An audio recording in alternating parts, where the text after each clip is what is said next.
नमस्कार दोस्तों, सनातनी वास्तव इस चैनल पे आपका स्वागत है। इस श्रृंखला में आपका स्वागत है दोस्तों। इसके अलावा मेरे दो चैनल हैं। जो शुरुआत का चैनल है वो है वास्तवावर बोलू गायत्री, और एक छोटा मैं वीडियो बनाता हूँ, उसका नाम है बोलायचा तरीका है। उसमें मैं छोटी बात रखता हूँ। ऐसे मेरे तीन चॅनल आहे, सनातनी वास्तव, वास्तवावर बोलू काहीतरी आणि बोलायचं तरी काय, और बोलायचं तरी काय। ये तीनों चैनल को आप सब्सक्राइब कीजिए, बेल आइकन दबाइए। मेरे विचार सही लगे तो लाइक कीजिए और मेरे वीडियो शेयर कीजिए। दोस्तों, मैं इस चैनल पे सनातन के बारे में मेरी बातें रख रहा हूँ। सनातन के बारे में तो वो बातें रखते वक्त मैं कहानियाँ भी रखूँगा, सच्ची घटी हुई कहानियाँ, सत्य के आधारित घटी हुई कहानियाँ मैं आपके सामने रखूँगा। और आपके पास कहानियाँ हो, आपके पास अनुभव हो तो आप मेरे ईमेल आईडी पे आप वो कहानियाँ भेज सकते हो, तो उसको मैं साझा कर सकता हूँ मेरे चैनल पे। मैं मेरी ईमेल आईडी डिस्क्रिप्शन बॉक्स में डाल रहा हूँ। आप वहाँ पे जाके उस ईमेल आईडी पे आपकी कहानियाँ आप डाल सकते हो, आपके अनुभव डाल सकते हो। दोस्तों, आज हम लोग बात करेंगे जो नरेंद्र मोदी जी ने घोष वाक्य दिया, उद्घोष वाक्य दुनिया के सामने रखा। वो क्या रखा? जय जवान, जय किसान और जय विज्ञान। जय विज्ञान के ऊपर मेरी आपत्ति है। उन्होंने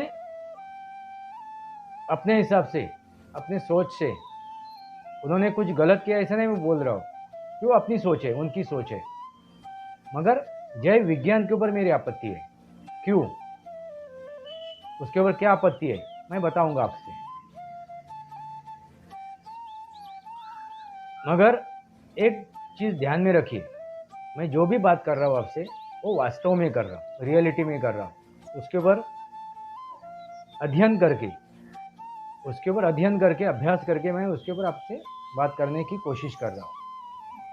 इसलिए आप उसे गौर से सुनिए और आपके कमेंट्स लिखिए। कम से कम आप लाइक कीजिए या डिसलाइक कीजिए, तो मुझे पता चलेगा कि आप वाकई में देख रहे हो, समझ रहे हो, सुन रहे हो। दोस्तों, हम लोग अभी आते हैं नरेंद्र मोदी जी ने जो उद्घोष हमको बताया उसके बारे में। उन्होंने क्या बात की? जय जवान, जय किसान और जय विज्ञान। लाल बहादुर शास्त्री ने जय जवान जय किसान ये उद्घोष दिया था, ये घोषणा में बताई थी, मगर उसमें क्या जोड़ा गया? जय विज्ञान। अभी आपत्ति क्या है मेरी जय विज्ञान के ऊपर? देखिए दोस्तों, जब जय जवान की बात होती है, तब जवानों को हम लोग सामने लाते हैं। नज़र के सामने किसको लाते हैं? जवानों को। क्योंकि किसकी जय जयकार की जा रही है? जवानों की जय जयकार की जा रही है। उसके बाद आता है हम लोग किसान, जय किसान। तो किसकी जय जयकार कर रहे हैं? किसानों की जय जयकार कर रहे। किसान आता है, उसमें किसान आता है। ये जय विज्ञान कहे के सिर्फ विज्ञान को जय नहीं करना है। विज्ञान की सिर्फ हमको जय जयकार नहीं करनी है, तो हमको वैज्ञानिकों की भी जय जय करनी है। वैज्ञानिकों की भी जय जयकार करनी है। तो हमको क्या कहना चाहिए? जय वैज्ञानिक, जय वैज्ञानिक। हमको क्या कहना चाहिए? जय वैज्ञानिक। वैज्ञानिकों की भी हमें जय करनी चाहिए। तो क्या हमारा घोष वाक्य रहेगा? जय जवान, जय किसान और जय वैज्ञानिक। जय वैज्ञानिक, ये होना जरूरी है। बस इतने ही आपत्ति है। बाकी वो जो भी कर रहे हैं वो देश के भले के लिए कर रहे हैं।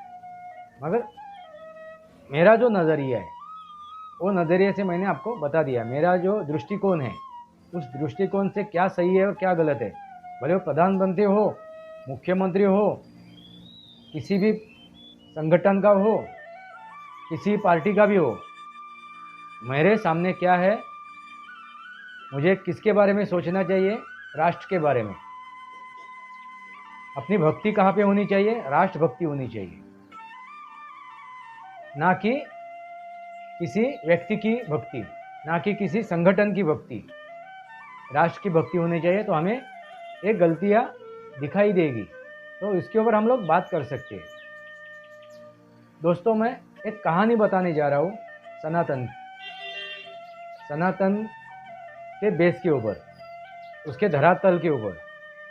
क्योंकि सनातन ये जो खड़ा है, सनातन की इमारत जो खड़ी है, वो है उसकी जहाँ वहाँ उसकी नींव क्या है, उसकी नींव क्या है, तो विज्ञान है। तो उस विज्ञान के नींव पे सनातन खड़ा है। तो हमको विज्ञान के नज़रिए से सनातन को देखना चाहिए और उसके बिहाफ के ऊपर उसको मद्देनज़र रख के मैं ये कहानियाँ बताऊँगा आपको, जो मेरे खुद के ज़िंदगी में घटी हुई कहानियाँ हैं, वो आपके मैं सामने रखने जा रहा हूँ। दोस्तों, मैं पहले 1990 से मैं व्यवसाय में उतरा हूँ। और उसके पहले मैं जब 1990 में मैं मेरा व्यवसाय कर रहा था, तो मैं एक कमर्शियल आर्टिस्ट था। उसके बाद मैंने इंटीरियर में आ गया। मैं आर्किटेक्चर में कर रहा था, मगर वो पूरा नहीं कर पाया, इसलिए इंटीरियर सीखा और इंटीरियर में आ गए, इंटीरियर डिज़ाइनिंग और डेकोरेशन। और वैसा ही मेरा व्यवसाय शुरू था। तभी मेरे सामने एक प्रपोजल आ गया, क्या, तो आर्किटेक्चर से लेके इंटीरियर तक। आर्किटेक्चर की मैंने पढ़ाई पूरी नहीं की, यानी उसकी डिग्री तो मैंने हासिल नहीं की, मगर ज्ञान है मेरे पास। तो मैंने सोचा चलो आर्किटेक्चर से लेके इंटीरियर तक काम आया हुआ है, तो एक चांस है, उसको कैसे छोड़ूं। तो मैंने वो चांस ले लिया। काम था एक बंगलो का। कौन सी इमारत बांधनी थी, तो बंगलो था। और कहाँ पे था, तो वलसाड़ में, धर्मपुर, गुजरात में। तो अभी वहाँ पे जाना पड़ेगा। तो वहाँ पे जाके मैंने उनसे बात करके, जो भी मेरा क्लाइंट था उनसे बात करके काम मेरे हाथ में ले लिया। मेरे फर्म का नाम है पूर्तता, मेरे फर्म का नाम है। बिजनेस की मेरी आइडेंटिटी है पूर्तता। क्या नाम है, पूर्तता, यानी आपकी पूर्तता, आपके ख्वाबों की पूर्तता, आपकी इच्छाओं की पूर्तता। ऐसा ही मैं सोच के काम करता हूँ। तो ये काम मैंने ले लिया और काम मैंने शुरू कर दिया। अभी देखिए, लोग भी ऐसे होते हैं, मीठी मीठी बातें करते हैं, बातों की मीठी छुरी चला लेते हैं, तो हम लोग समझ नहीं पाते हैं कि वो इसके दिल में क्या है। तो मैंने भी कुछ समझा नहीं, ना परखा था, मैंने वो काम ले लिया, काम शुरुआत कर दिया उसको। और जब काम आगे बढ़ने लगा, तो वो पैसे के लिए आगे पीछे करने लगे। इसलिए मैंने मेरे जेब से पैसा डाल के काफ़ी बार मैंने जेब से पैसे डाले उसमें। वो भी पैसे देते थे, मगर पूरे नहीं देते थे। मगर पहला काम है तो सही ढंग से होना चाहिए, क्योंकि काम ही अपनी आइडेंटिटी है, अपनी पहचान है। तो काम ही अपनी क्या है, आइडेंटिटी है, पहचान है। इसलिए एकदम बढ़िया काम होना चाहिए, तो आगे बढ़ के मुझे काम मिलेगा। क्योंकि महाराष्ट्र के बाहर मैं काम ले रहा हूँ, गुजरात में, तो मेरी गुजरात में भी एक पहचान हो जाएगी। वो हिसाब से मैंने काम लिया था। काम तो मैंने पूरा कर दिया, काम पूरा हो गया। और उन्होंने अपने दिल से कहा, जब वो काम पूरा हुआ, उनके हाथ में चाबी दी मैंने बंगलों की। उन्होंने कहा, बेहतरीन, बढ़िया, हमारा दिल खुश हो गया, मेरी फैमिली को काफ़ी बढ़िया लगा आपका काम। चलो मुझे भी खुशी मिली, चलो अपना एक काम तो बढ़िया हो गया। मगर दिक्कत क्या थी, दिक्कत कहाँ पे आई, वो पेमेंट आज करता हूँ, कल करता हूँ, परसों करता हूँ, 2 दिन के बाद करता हूँ, 4 दिन के बाद करता हूँ, 1 हफ्ते के बाद करता हूँ, ऐसे खींचने लगे, ऐसे खींचने लगे। काम पूरा होने के बाद 1 महीना गया, 2 महीना गया, 1 साल गया, 2 साल गए, पैसा तो मेरा आ नहीं रहा है। मेरा डाला हुआ भी पैसा, मेरा खुद का पैसा उसमें इन्वेस्ट हो गया था। मेरा प्रॉफिट तो छोड़ दिए, मेरा खुद का पैसा इन्वेस्ट हुआ था, इसलिए मैं थोड़ा टेंशन में था। काफ़ी बार मैंने उनको फ़ोन पे बात की, जाके भी आया, मगर वो बहाने बनाते थे।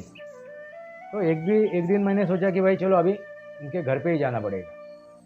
मैं ठान ली कि जाके घर पे उनके गर्दन पे बैठ के वो पैसा मेरा वसूल करना है।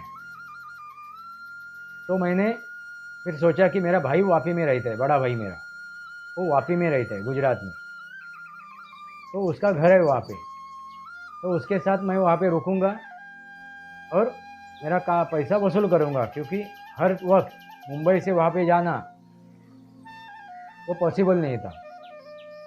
तो मैंने मेरे भाई से बात की, तो भाई बोला कि नहीं, मैं मुंबई आ रहा हूँ, मेरे कुछ काम है, बाहर जाने वाला हूँ मैं, तो पूरी फैमिली हम लोग उधर आ रहे हैं। तो ठीक है, चलेगा, कोई बात नहीं। मैंने बोला कि आप मुझे चाबी दे दो आपके घर की, आप यहाँ पे आ जाइए, अपना काम निपटाइए, मैं वहाँ पे जाके मेरा काम निपटाता हूँ। फिर मेरे बीवी को मैंने कहा कि चलो भाई अपने को जाना है। मैंने उसको कहा नहीं था कि ऐसा ऐसा काम है करके। तो अब मेरी बच्ची 1-2 साल की थी, छोटी, और मेरे बीवी को, मेरे बच्ची को, और एक मेरे साथ एक लड़का काम करता था, उसका नाम है दत्ता मौसमकर, तो उसको भी साथ में ले लिया मैंने। बोला चलो हम लोग वापिस जाते हैं, एक काम है पूरा करके आ जाएंगे 2-4 दिन में। तो भी बीबी मुझे पूछ रही थी, अबे क्या काम है, इतना 4-5 दिन क्यों रहना है उधर, इतना बड़ा काम क्या है। बोलो ठीक है, समझ में आ जाएगा, आप चलो। तो हम लोग यहाँ से निकले और वापी पहुँचे। जिस दिन हम लोग पहुँचे वापी, उस दिन हम लोग वापी सेटल हो गए, क्योंकि भले मैं वहाँ पे रहा हूँ भाई के पास उसके पहले भी, मगर जिस माइंड से मैं गया था, जिस सोच से गया था, इसलिए मुझे वहाँ पे एक सोच सेटल होना था। दिमाग मैंने शांत किया मेरा, वहाँ पे गया, चलो कल हम लोग अपने काम के लिए निकलेंगे। वहाँ पे तो धर्मपुर, वलसाड़। तो मैंने फिर सोचा कि चलो अभी ट्रेन से जाएंगे तो वलसाड़ उतर के वापस बस पकड़नी पड़ेगी, रिक्शा पकड़नी पड़ेगी, कुछ तो दूसरा वाहन पकड़ के हमको धर्मपुर जाना पड़ेगा। इससे अच्छा है, भाई ने बाइक की चाबी दी थी, तो बाइक लेके जाऊंगा, और बाइक के बारे में मुझे अच्छी जानकारी थी, मैकेनिज्म के बारे में, इसलिए मैं बोला चलो कुछ दिक्कत आती है तो मुझे तो मालूमात है काम बाइक के बारे में, मैकेनिज्म के बारे में। मैं निकल गया। दूसरे दिन हम लोग सुबह उठ के बीवी को बोला कि भाई तो खाना पीना बना के रख, दोपहर तक हम लोग आते हैं। तो खाना बना के रख, हम लोग दोपहर तक आते हैं, 1-2 बज जाएंगे मैक्सिमम। और हम लोग सुबह जल्दी निकल गए, वहाँ पे गए, उसके घर पे गए, उनके घर पे गए, बातें हुई, भाई रमेश भाई कैसे हो, क्या हो। उसकी बीवी से बात हुई, भाभी कैसे हो, बच्चों से बात हुई, भाई आप कैसे हो, मज़े में हो। सब बातें होने के बाद वो बोला राजेश भाई आप आए हो, मुझे आपका मकसद पता चला है, तो हम लोग यहाँ पे नहीं बात करेंगे, क्योंकि बिजनेस की बात मैं घर पे नहीं करता हूँ। अभी मैं निकल ही रहा था मेरे ऑफिस में, आप अपने ऑफिस में हम लोग बैठ के बात करेंगे, मेरे कार्यालय में आप आके हम लोग बैठते हैं। तो उसके उसी एरिया में उनका ऑफिस था, उनका कार्यालय था। तो मैं मेरे लड़के को साथ में लिया, मैंने उनके परिवार को टाटा बाय बाय किया, और वहाँ से मैं निकला और उनके कार्यालय में हम लोग पहुँचे। फिर कार्यालय में पहुँचने के बाद उसको मैंने बोला देखिए रमेश भाई, काफ़ी दिन हो गए, दिन नहीं तो महीने हो गए, महीने नहीं तो साल हो गए, 1 साल 1-2 साल निकल गए उसमें, अब पैसे देने की नाम नहीं निकाले। तो आप क्या कर रहे हो, क्या मतलब है? फिर वो बोल रहे हैं नहीं यार राजेश भाई, हम मैं देना चाहता हूँ, ऐसा है, ये है, आप तो मेरे सर पे आके बैठ रहे हो, ऐसा नहीं चलेगा, वो नहीं चलेगा, आपको मैं ये देता हूँ, वार्निंग देता हूँ, आप गलत बात कर रहे हो। मतलब गलत क्या बात की मैंने? मेरा पैसा है, दिन नहीं तो साल निकल गया, तो आपको सोचना है ना, तो सर पे बैठूँ या कहीं पे बैठूँ, मुझे तो पैसे चाहिए, मैं लेके ही जाऊंगा पैसा। अभी आया हूँ तो पैसा लेके ही जाऊंगा, अभी दो, या तो मैं कल आ जाता हूँ आपके घर में रुकूंगा, फिर मेरे पूरे फैमिली को लेके मैं आपके घर में आके रुकूंगा। फिर आप बोलिए मत कि भाई राजेश भाई आप सीधा घर पे आके रुके।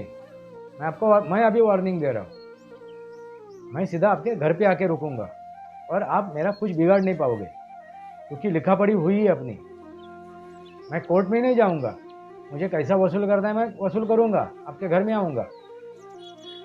ये बातें हो रही थी, तभी एक आदमी आके यहाँ पे ऑफिस में, उनके कार्यालय में मेरे बगल में आके बैठ गया और मुंह के अंदर वो बात कर रहा है, मेरे बगल में बैठ के ऐसे मुंह के अंदर ही अंदर वो कुछ बातें कर रहा है।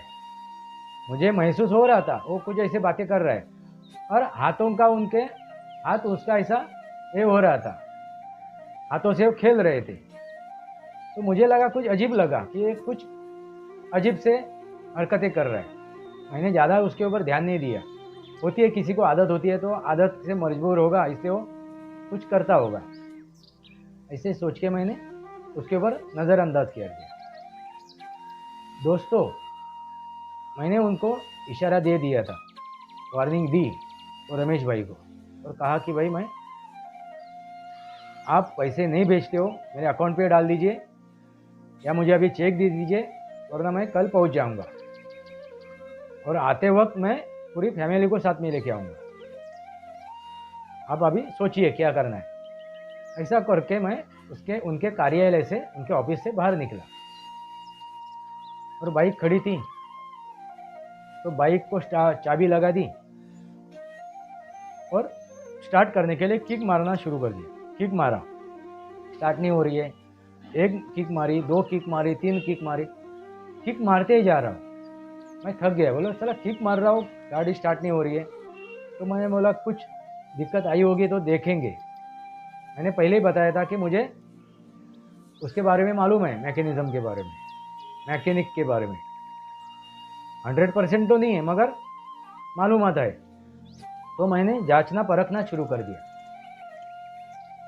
मैंने गाड़ी को जांचना परखना शुरू कर दिया। मैं देख रहा हूँ पूरा उसको, मैंने चेक किया गाड़ी को, कहीं पे कुछ तकलीफ नहीं निकल रहा है। स्पार्क प्लग देखा, काफ़ी कुछ चीज़ देखी मैंने उसको जांच पड़ताल की, पेट्रोल भी है, सब कुछ सही है, तो भी गाड़ी स्टार्ट नहीं हो रही है। तो मुझे थोड़ा शक पैदा हुआ कि कुछ तो गड़बड़ है, कुछ तो हो रहा है, और मैं भी असहज होने लगा था, मुझे भी थोड़ी सी तकलीफ शुरू होने लगी थी।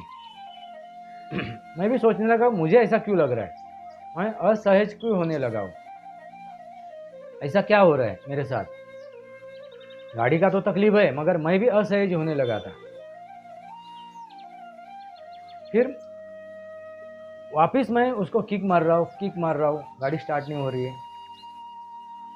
धड़कनें बढ़ने लगी, फिर मेरी धड़कनें बढ़ने लगी। सर, मेरा सिर एकदम, सिर मेरा भारी हो गया, सिर घूमने लगा मेरा। तो मेरा जो लड़का था मेरे साथ, उसको बोला, अरे दत्ता, कुछ मुझे अजीब लग रहा है, कुछ अजीब महसूस कर रहा हूँ मैं, समझ में नहीं आ रहा, मैं कुछ अजीब महसूस कर रहा हूँ। तो वो भी बोला कि सर, मुझे भी कुछ ऐसा लग रहा था, जब हम लोग वहाँ पे कार्यालय में बैठे थे, तब मुझे भी कुछ अजीब लग रहा था। वो इंसान आने के बाद, वो जो आके बैठा बाद में, तभी मुझे भी कुछ ऐसा अजीब लगने लगा था। बोला अच्छा, ये बात है क्या? तो मेरा दिमाग भी चकराने लगा था। बोला कुछ तो गड़बड़ है, कुछ तो गड़बड़ है। दोस्तों, इसके आगे की कहानी मैं आपको अगले एपिसोड में बताऊंगा। इसलिए आगे की कहानी अगले एपिसोड में बताऊंगा, अगले भाग में बताऊंगा। मगर ये जो कहानियाँ मैं बता रहा हूँ उसका बेस क्या है, अंतिम में आपको क्या समझाने की कोशिश करूंगा, विज्ञान। इसके पीछे विज्ञान क्या है वो समझाने की कोशिश करूंगा और आपको एक्सप्लेन भी करूंगा मैं विज्ञान क्या है। तो सनातन का बेस क्या है, विज्ञान। धरातल क्या है, विज्ञान। उसकी नींव क्या है, विज्ञान। और उसी विज्ञान के नींव पे, धरातल पे सनातन खड़ा है। ये कहने की मैं कोशिश कर रहा हूँ, इसलिए मैंने क्या कहा, सनातनी वास्तव। सनातनी वास्तव, सनातन का वास्तव स्वरूप, सनातन की वास्तविकता, ये मैं बताने की कोशिश कर रहा हूँ। दोस्तों, कहानी समझनी जरूरी है और परखनी जरूरी है, इसलिए आप पूरा वीडियो देखिए। और आपके पास कोई अनुभव हो, कहानी हो, तो आप मेरे ईमेल आईडी पे वो कहानी डाल सकते हो, तो उसको मैं मेरे चैनल पे साझा करूँगा, मैं मेरे चैनल पे साझा करूँगा। सनातनी वास्तव इस श्रृंखला को सब्सक्राइब कीजिए, बेल आइकन दबाइए। मेरे विचार सही लगे तो लाइक कीजिए, मेरे वीडियो शेयर कीजिए और आपके विचार कमेंट बॉक्स में लिखिए। दोस्तों, आपके विचार कमेंट बॉक्स में लिखिए। जब आप विचार लिखोगे या आप लाइक करोगे तो मुझे पता चलेगा कि मैं कुछ बातें आपके सामने रख रहा हूँ। मैं भी प्रोत्साहित हो जाऊँगा, मैं भी चार्ज हो जाऊँगा और अच्छी अच्छी कहानियाँ, अच्छे अच्छे अनुभव, कहानियाँ ने अनुभव, वास्तविक अनुभव मैं आपके सामने रखूँगा और सनातन के बारे में हम लोग बातें करते जाएंगे। सनातन के ऊपर हम लोग बातें करते जाएंगे। आज के लिए इतना ही। भारत माता की जय, वंदे मातरम। जय भारत, जय महाराष्ट्र।